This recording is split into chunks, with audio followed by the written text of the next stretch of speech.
Everyone, welcome back to my channel story with Reya. তো আজকে তোমাদের আমি যে গল্পটি শোনাবো সেটি হলো ইন্ডিয়াস মোস্ট হন্টেড প্লেস ভানগড়ের একটি ট্রু স্টোরি।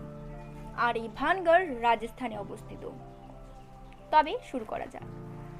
ভানগড় তোমরা যদি ঘুরে দেখো তাহলে দেখতে পারবে সেখানে কয়েকটি মন্দির ছাড়া সেখানে আর কিছুই নেই, সব ধ্বংসস্তূপে পরিণত হয়ে গেছে আজ। কেনই বা এই জলজ্যান্ত দুর্গটি ভুতুড়ে স্থানে পরিণত হয়ে গেল, কিংবা কেনই বা এই দুর্গটি নির্জন হয়ে গেল, সেই গল্পই আজ তোমাদের আমি শোনাবো। প্রায় এটির গল্প হলো ১৬০০ শতাব্দীতে। ১৬০০ শতাব্দীতে এই যে ভানগড় দুর্গটি, এটি রাজা ভগবান দাসের নাম অনুসারে কিন্তু এই দুর্গটির নাম হয় ভানগড়। আর এই ভানগড় রাজ্যের আর কি যে রাজা ছিলেন ভগবান দাস, তার দুটো পুত্র ছিলেন। বড় ছেলের নাম হলো তার রাজা মাধো সিং এবং ছোট ছেলের নাম মন সিং। আর এই যে মাধো সিং ছিলেন তিনি রাজা আকবরের কিন্তু সেনাপতি ছিলেন এবং তিনি ১৫৬৫ থেকে ১৬০৫ খ্রিস্টাব্দ পর্যন্ত কিন্তু রাজা আকবরের সেনাপতিত্ব করে গিয়েছিলেন এবং তিনি ১৬১৩ খ্রিস্টাব্দ থেকে তার এই দুর্গের আর কি কাজ শুরু করেন এবং তিনি ভেবেছিলেন যে তার বাবার স্মৃতিচারণের ক্ষেত্রে তিনি এই দুর্গটি তৈরি করবেন।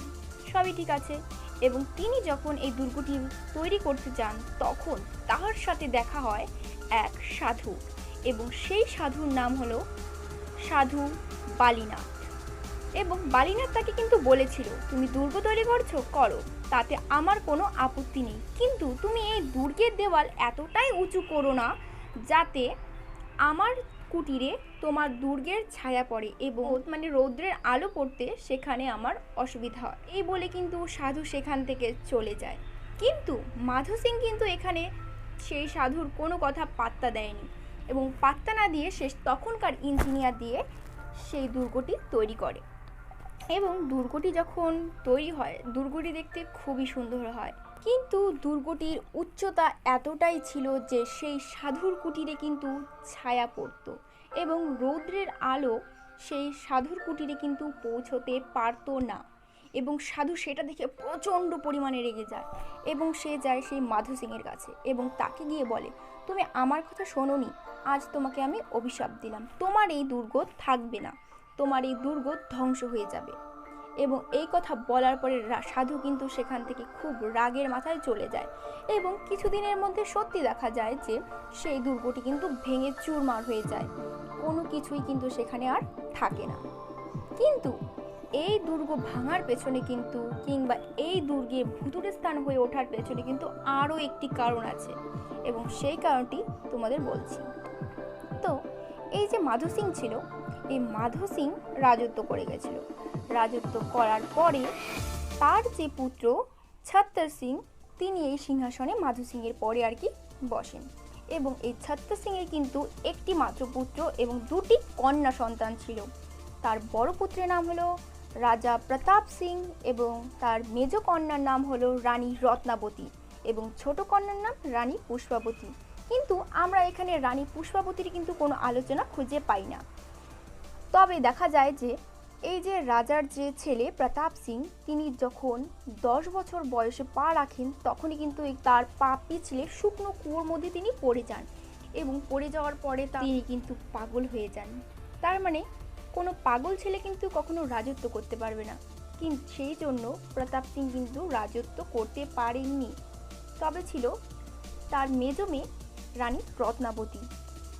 এই রত্নাবতীর যখন 18 বছর বয়স হয় তখন সেই রানী রত্নাবতীর রূপের ছটা সারা রাজস্থানে ছড়িয়ে পড়ে এবং সবার মুখে মুখে একই কথা যে রানী রত্নাবতী কি এতই সুন্দর ছিল দেখতে। সবার মুখে যখন এক কথা, তখন সেই খবরটি কিন্তু চলে যায় সেখানকার একটি দুষ্টু জাদুকর সিংহিয়ার কাছে এবং সিংহিয়ার সেই কথা শুনে রানী রত্নাবতীকে দেখার ইচ্ছা প্রকাশ করে এবং সে সেখান থেকে সে আলেয়ার শহরে সেই দুর্গে যায় এবং সে কোনো না কোনোভাবে রানীকে দেখে এবং রানীকে দেখা মাত্রই সে রানীর প্রেমে পড়ে যায় এবং সে তাকে তার নিজের স্ত্রী বলে ভাবতে শুরু করে এবং তাকে বিয়ে করার ইচ্ছা প্রকাশ করে। কিন্তু এটা কিন্তু কখনোই সম্ভব না, কারণ সিংহিয়া কিন্তু জানতো যে তার আর রানী রত্নাবতীর মিলন কখনোই সম্ভব নয় এবং সেই জন্য সে আশ্রয় নিল কালো জাদুর এবং সে কালো জাদু করতে বসে যায় এবং নানা তন্ত্র মন্ত্র বিদ্যার দ্বারা তার শক্তি বাড়ানোর চেষ্টা করতে থাকে। এদিকে রানী রত্নাবতীর কিন্তু খুব আনন্দে দিন কাটছিল এবং রানী রত্নাবতী একদিন তার বান্ধবীদের সাথে যায় একটি বাজারে এবং সেই বাজারের নাম হলো জহরার বাজার। সেই দুর্গের সামনেই বসতো সেই জহরার বাজার এবং সে সেখানে জহরার বাজারে যায় তখনকার দিনে আতর কিনতে। আতর মিন্স ফুসফুস, আমরা যেটা করি এখন কোনো জায়গায় যাওয়ার আগে, সেটাই পারফিউম। সে পারফিউম কিনতে যায় এবং পারফিউম যখন কিনতে থাকে তখন সে একটি পারফিউমের শিশি নিয়ে দেখতে থাকে এভাবে এভাবে এভাবে, মানে তখন তার ওই পারফিউমটা আর কি পছন্দ হয়।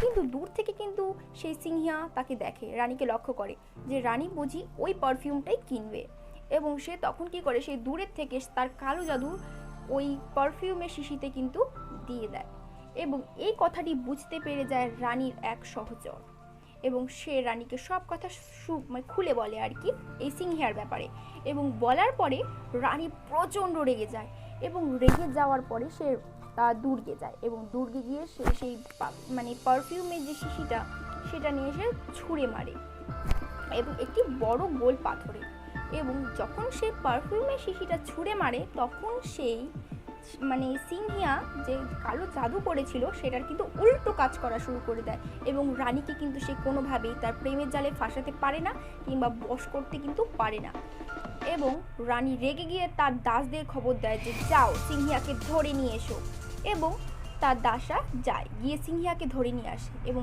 রানী তাকে দেখে বলে তোমাকে আমি মৃত্যুদণ্ড দেব। তখন সিংহিয়াও কিন্তু কম শক্তিশালী জাদুকর ছিলেন না। সিংহিয়া কিন্তু বলতো যে তুমি আমাকে মেরে ফেলবে, ঠিক আছে আমাকে মেরেই দেখো, কিন্তু তুমিও এটা জেনে রাখো রানী রত্নাবতী, আমি মরার সঙ্গে সঙ্গে তোমার এই রাজমহল কিন্তু ধ্বংসস্তূপে পরিণত হয়ে যাবে, তোমার এখানে কিন্তু কেউ বাঁচবে না, এভাবে বলে। কিন্তু রানী রত্নাবতী তার কথায় পাত্তা দেয় না এবং তাকে বলে যে যাও ওকে নিয়ে যাও, মৃত্যুদণ্ড দিয়ে দাও এবং তার দাসরা নিয়ে গিয়ে কিন্তু সেই সিংহিয়াকে মৃত্যুদণ্ড দেয় এবং মৃত্যুদণ্ডতে সিংহিয়া মারা যায়।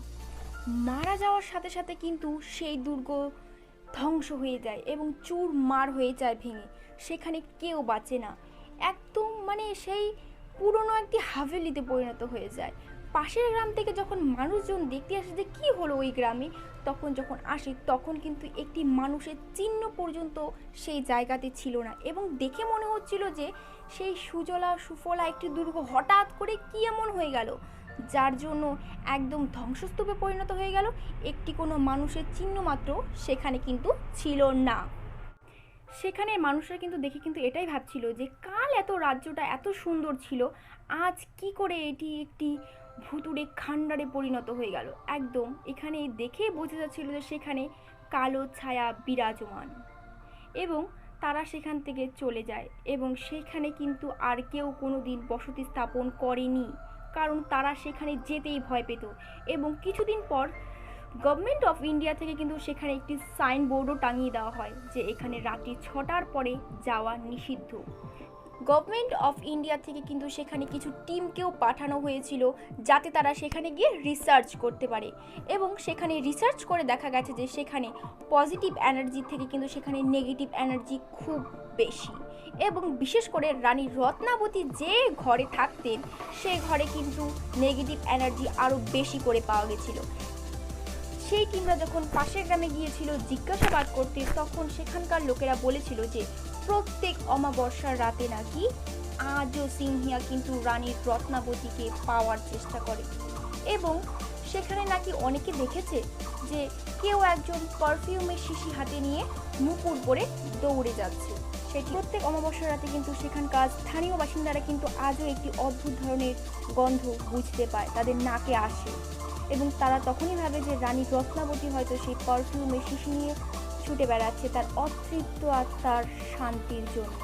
আজও কিন্তু সেই ভাঙা দুর্গটি গভর্নমেন্ট অফ ইন্ডিয়া নতুন করে তৈরি করার কিন্তু চেষ্টা করেনি এবং মানুষ সেখানে ঘুরতে যায়, কিন্তু সেখানে কিন্তু রাত্রি 6টার পরে কেউ সেখানে থাকে না। তো আজকের গল্প যদি তোমাদের যদি ভালো লেগে থাকে তাহলে লাইক, কমেন্ট অ্যান্ড শেয়ার করবে আর সাবস্ক্রাইব করতে কেউ কিন্তু ভুলবে না।